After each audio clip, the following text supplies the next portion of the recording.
Hey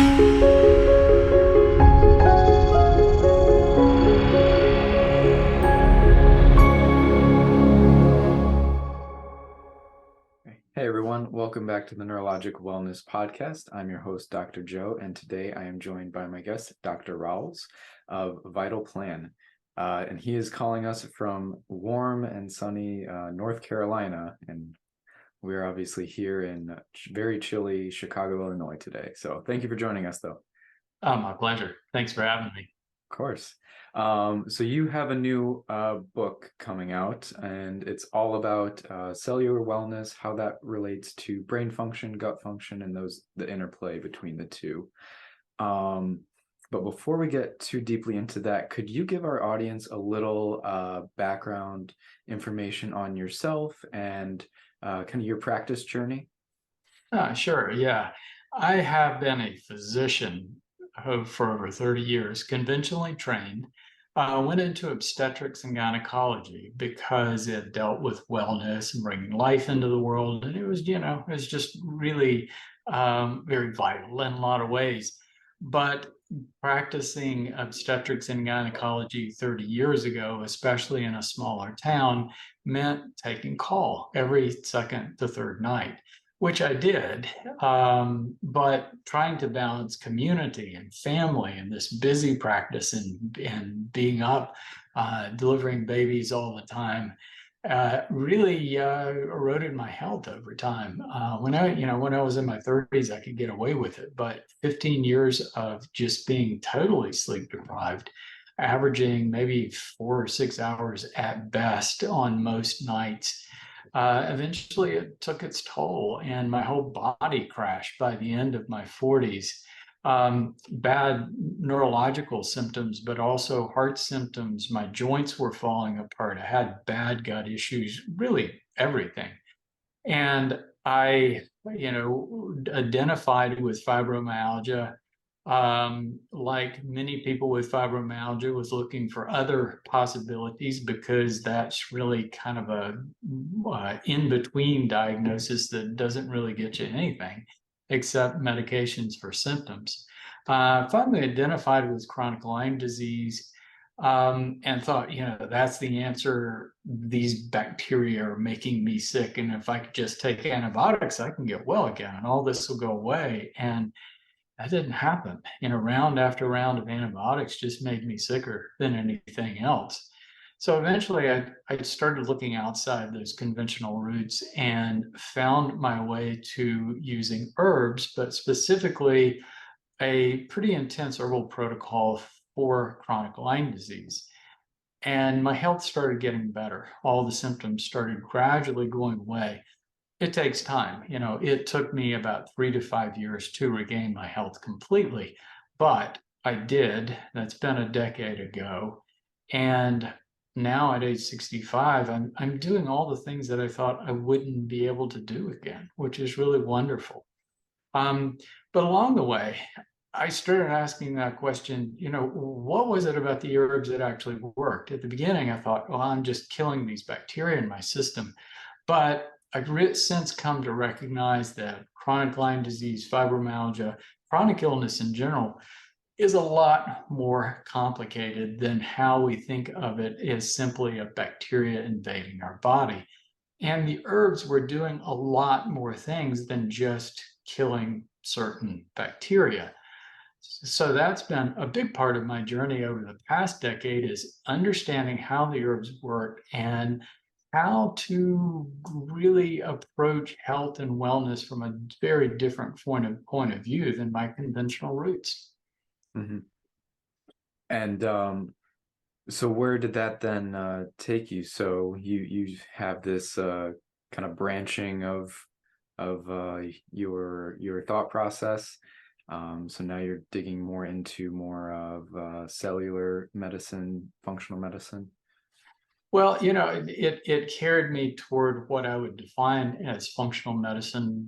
I did a practice that I defined as a wellness practice for 10 years. I had to stop doing the obstetrics, delivering babies, just because I couldn't take call anymore.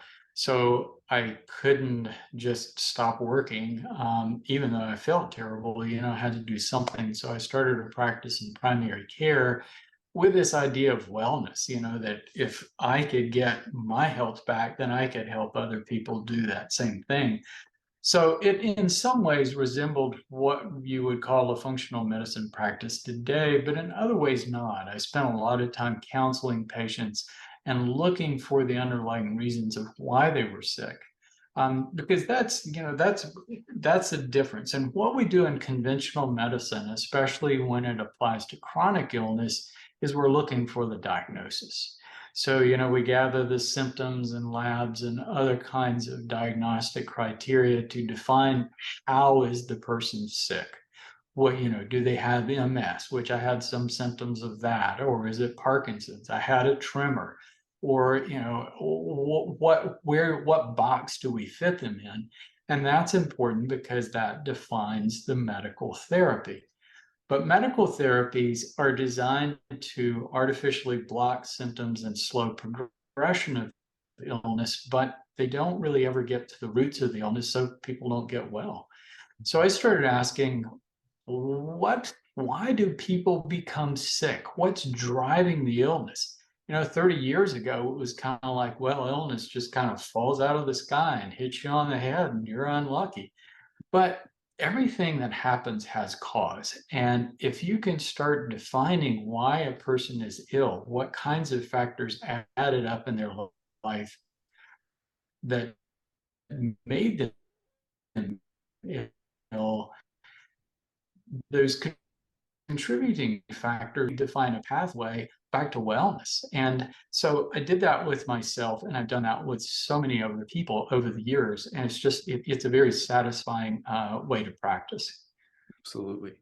And so, what would some of the tools and approaches that you would take in order to uncover some of the more root causes of disease, like you were mentioning? Yeah. Well, again, 30 years ago, the only cause we had identified that is associated with illness was smoking. Well, you shouldn't smoke because that causes lung cancer and heart disease. But since then, and through my time, we've really started defining what kinds of things are harmful to us, what we eat, toxic substances that we're exposed to, stress, and whether we're getting sleep, whether we exercise or not. All of these kinds of things are contributing, but how they're affecting us is all the way down to the cellular level. And when you get down to it, we are beings of cells. We are made of a composite of several hundred different types of cells, and several trillion cells make up our body. So the smallest functional unit is our cell, which is this microscopic thing that is, each cell is doing its own job and working in synergy with all the other cells. That's different than a car or a cell phone or even a 747. Those are all the smallest functional unit is the thing. Whereas our body is made of cells, which gives us a huge advantage because we can make new cells, we can lose cells, and this is going on continuously. So your health is a direct reflection of the cells that make up your body. And I think that's really important. So when you take things down to a cellular level, you really change the conversation. So the question is, what do our cells need to be healthy? And we need good nourishment, right? We need a little bit of carbohydrate and fat, not too much. Our cells are designed to run lean, and we need certain nutrients and vitamins, and because those are what our cells use to function, right? Different cells need different things. It's like our thyroid cells need iodine to make thyroid hormone. Our muscle cells need lots of amino acids to make proteins. So different cells need different things. When we're getting that from our diet, from a whole food diet that's rich in vegetables and rich in whole foods, then we're getting all the things we need because it's basically coming from cells. right? So whole foods are made of whole cells. A whole stick of broccoli or a piece of salmon is cells. So, that's where it's coming from. Our cells need a clean environment. And today we're living in a world where our environment is saturated with toxic substances, mainly from petroleum and coal use and plastic manufacturing and chemicals that are used in farming. So we have a lot of things that are coming at us that weren't here 100 years ago. And basically what these things do is they poison cellular functions so our cells don't work as well. They're stressed, they have to work harder, they use more energy, they burn out faster. Cells need downtime. So not only do we need rest during the day, but we need sleep at night. Mhm. And it's when we go to sleep, that's when our cells are repairing and regenerating. So that 8 hours of sleep at night is really important. Narrow that window down to 6.5 hours, which is average for Americans, you just don't get that cellular recovery. So when you start the day with your cells still being stressed from working the day before, and that goes on day after day. Physical factors.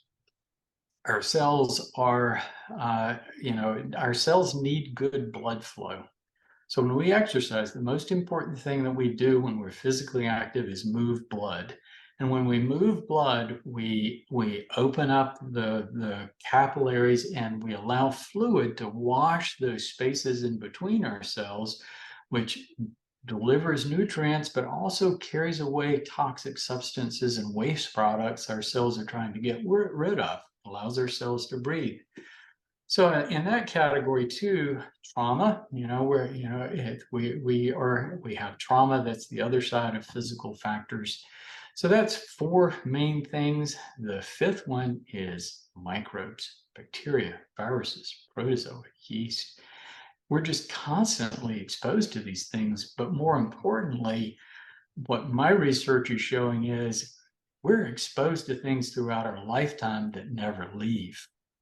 And this is really interesting research over the past several, about 5 or 10 years, that things that we pick up through our lifetime, viruses, bacteria, stay in our tissues, become dormant inside our cells, in our brain, throughout our body, and these things can reactivate. And that appears to be a big part of what chronic illness is all about.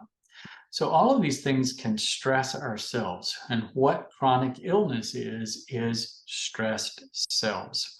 So if illness becomes chronic when those stress factors don't go away and cells can't recover.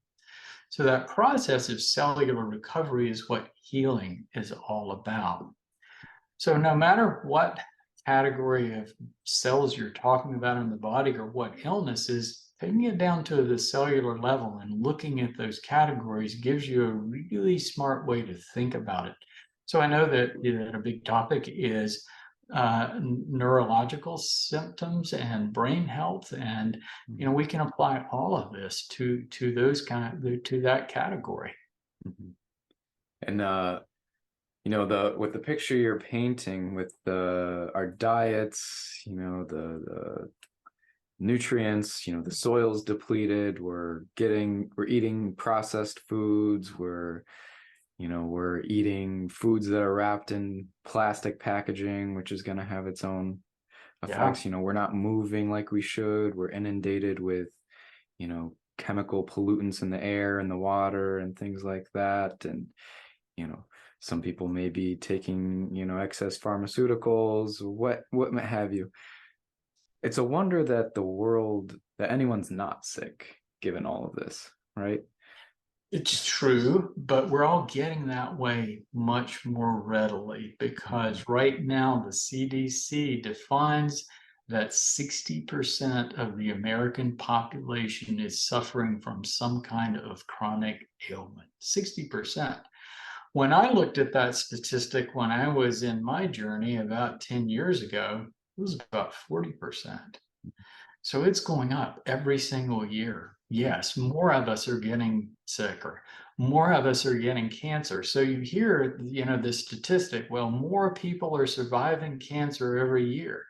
But more people are getting cancer every year, and we're not doing anything to prevent it. And that's not good because cancer therapy is really expensive and a bad ride no matter how you look at it. And that's true of just about any chronic illness. We're not doing very much to promote healing. And that is something that really we do need to change. And I know you definitely mentioned eating whole foods, things like that. What are some other things? What are, in an ideal world, what are some ways people can really maximize their cellular health and try to prevent these chronic illnesses and, help to fend off all of these environmental traumatizers, I guess. Sure. Yeah, well, we talked about some of those things. Mhm. Everybody has their own definition of what a healthy diet is. What I try to do, that whole foods thing, I think is very important. I try to eat more vegetables than anything else because vegetables have a lot of fiber and nutrients that we really need. I try to keep my total carbohydrate count below 150 grams. That's not ketogenic. I think the brain needs a little bit of glucose, but it's not enough to cause long-term damage to your cells. So, and I try to narrow my eating window to about 6 to 8 hours, what we call intermittent fasting, because you really need to give your cells a break just to process everything and your body a break. So, not eating for the majority of your time that you're in a 24-hour day is better.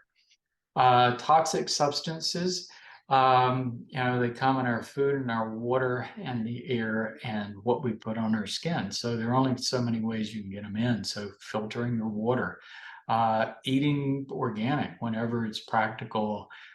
Air, that's a little tougher. I happen to live in an area with very clean air, but I also do things to make sure my indoor air is clean. And I'm pretty careful about skin products. There's a group called Environmental Working Group that posts a lot of standards for those kinds of things. It's a nonprofit that's really good. Sleep, I'm really particular about trying to get my 8 hours every night and getting a little downtime in the day. Then I try to walk at least 3 miles a day. I think those things are all vitally important just for that equation of cellular health, keeping your cells healthy. But it wasn't enough to to get me back to normal health when I lost my health. I did all those things. I learned how to do them. I became particular and I got better, but I didn't get all the way better. I needed more. And that's where the herbs come in. So typically people think of taking herbs to solve a problem. Like I want to help me sleep better at night or help me, tolerate stress a little better or have fewer aches and pains in my joints. But what I came to appreciate is how the herbs are working. And so, what we're doing with an herb is we are borrowing the defense and regulatory systems from a plant. So, plants are multicellular organisms just like we are. They have to protect their cells from free radicals, from toxic substances, from radiation, from the wrong kinds of foods, but especially from microbes. Plants, every living organism is just, we are under constant threat from viruses and bacteria and protozoa. And plants are having to deal with that too. Some plants more than others, depending on the plant's natural environment and what kinds of stress it has there. So when we take a plant, we're basically borrowing this intense chemical defense system that the plant has. It's a little bit like our immune system, but it's chemical and more robust in certain ways. And we've been doing that for hundreds of thousands of years in eating a forage food diet of wild plants. But we started giving that up about 10,000 years ago. And when we did, we kept it with our medicinal and culinary herbs.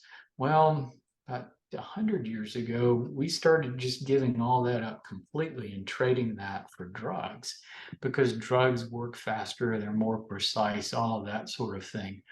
So when we take an herb, we're taking a plant that, you know, we've worked this out over thousands of years, that it meshes well with our biochemistry. It's like you wouldn't want to eat any plant, you know, nobody would eat poison ivy. But these things we define as herbs are things we've been using and exposed to for a long time. So when we take an herb, it is protecting cells in the body. It's protecting our brain cells and our heart cells and all the other cells in the body, and protecting them not only from microbes, but free radicals, radiation, virtually every stress factor. So when we take an herb, we're reducing cellular stress pretty darn intensely. And when we do that, we optimize cellular functions, and we optimize the ability of a cell to recover from being stressed. So when cells are less stressed, they use less energy, they don't burn down their mitochondria, they last longer, so we live longer. And so when we're taking herbs, they're promoting healing, which is something that there isn't really any drug on earth that can do that. So it's pretty exciting to really get in and study the innards of how the herbs are actually helping our physiology and what they're doing at that microscopic cellular level. Mm-hmm. And with the herbal supplements that your company provides, what are some examples of those herbs, and maybe some stories that you've seen since being in the space? Oh, goodness. You know, I did a practice for years that I helped people out in my practice, but where I was, I had to take insurance. And it did not leave me the opportunity to do all the things with people that I wanted to do. So I started writing, and I've been writing for books for decades to help people understand these things. But, you know, when I started looking at herbs and how much they could help people, I found that there weren't a lot of good choices out there. You know, there were a lot of products that just didn't meet expectations. So my daughter joined me, and we actually created a company to make that product to the standard that I wanted to. And looking at combinations of herbs, of looking how the science affected our chemistry at the cellular level, rather than just following the herbal traditions. And most of the time those things match, but it was a little bit different way to formulate herbs. And so we created a line of products. But you know, this idea of taking herbs every day just to protect your health, in addition to or instead of a multivitamin, is novel to most people, you know, and most people aren't doing that. They're doing it for problems. But I found that, wow, there's so much opportunity. Now, there are a lot of different kinds of herbs out there, you know, from culinary herbs that we use in our food, all the way to herbs that have some drug-like properties. So the ones that I'm using are kind of in the middle, that they have these wonderful protective effects to their cells, but they don't really have drug-like properties or a high incidence of adverse reactions. They're good for our liver and our organs, so we can take them every day. So a few that are on my list, rhodiola is one from Siberia. And, you know, that cold, harsh environment in Siberia, that plant is having to put out chemicals to protect from that environment and those kinds of stresses. Well, rhodiola is really good for helping us adapt to physical and mental stresses. It helps balance immune system functions. It protects cells and organs throughout the body. It increases oxygenation of cells. So it has some really wonderful effects. It's considered an adaptogen, which is something that affects and balances our stress hormones. So it's a really nice herb to take on a daily basis. And that's how it's been used through time. Interestingly, we find a lot of similar plants around the world. And, you know, wherever you are, there are medicinal plants around you. But we found that rhodiola has a close cousin that's almost identical, that grows in the Appalachian Mountains of North America, which is pretty cool. Second to that, reishi, which is actually a mushroom. So even though most of our herbs are plants, we include medicinal mushrooms in that category because they offer very similar benefits. Reishi, if you're walking in the woods anywhere in the world and you see a mushroom that looks like a fan growing on the side of a tree that has kind of a rainbow rush color, that's a reishi. And the Asian variety of reishi has been found to have some of the most potent anti-cancer substances known. It's a really nice herb to take every single day. Wonderful organ protection, great antiviral, good immune modulator. So it's a good one on the list. Turmeric, most everybody's heard of that one. You know, that's one really good for brain health, also for your joints. It is the yellow in curries of India. So most people in curry and India eat about a gram of turmeric every day, and it's felt to be one of the reasons why the rate of Alzheimer's and cancer is lower in India than many other places in the world.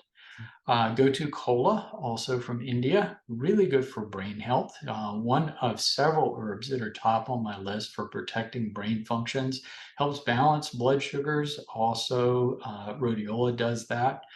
Another favorite is milk thistle to protect our liver.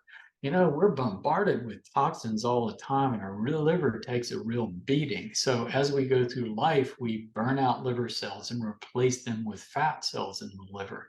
25% of the American population has fatty liver. So the older you are, the worse your ability to process all these toxic substances, the higher your rate of illness because you're not getting rid of these toxins. Milk thistle has actually been found to regenerate liver cells. So it's definitely one that I'd put on the list that everybody should take every day.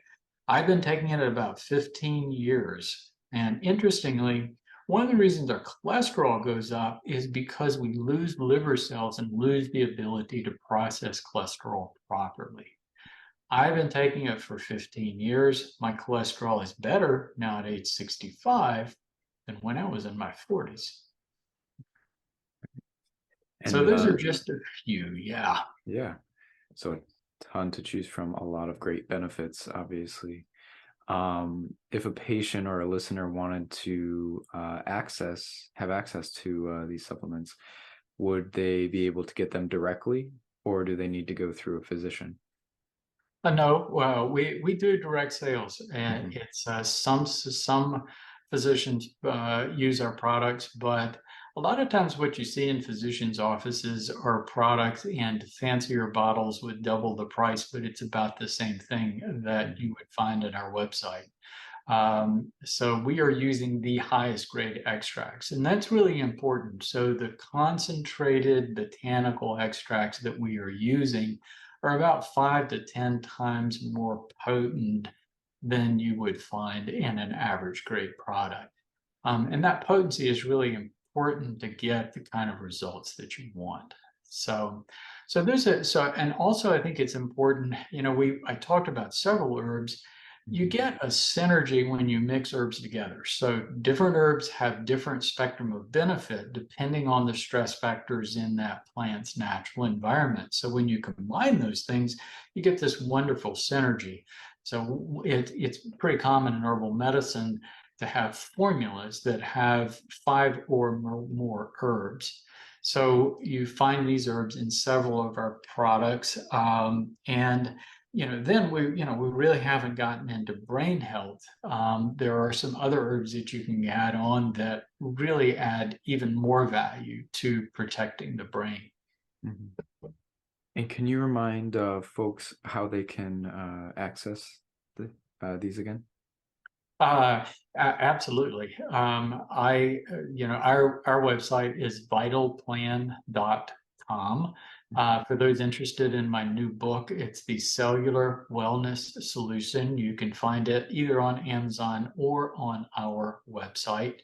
And I also have a website called rawlsmd.com that's full of information for people struggling with various kinds of chronic illnesses and just really useful information to find that personal journey back to wellness. Yeah. And I think we are unfortunately coming short on our time, but that is a great segue. So if someone is listening and they've really enjoyed what you've had to say today, like I have, may be beneficial to go ahead and grab that book and then dig a little deeper into what we've been conversing about today. Yeah, absolutely. You know, the book is like 4 books all in one. There's a section just looking at that, explaining health from the point of view of that cellular level. The second book is more of a primer on how the average person could adopt herbs and make them part of their life. The third part is the things that you need to do otherwise outside of herbs to support your health. And fourth is applying those principles to particular areas. One is a chapter on brain health that offers some really important things to talk about as far as protecting yourself from dementia and all the neurodegenerative diseases. Mm-hmm. That's great.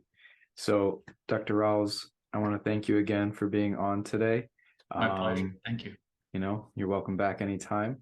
I hope everybody listening got as much out of this as I did, but really appreciate it. Absolutely. All right. Thank you. Take You're care. welcome. Take care. And this has been your host from the Neuro Wellness Podcast. Be well.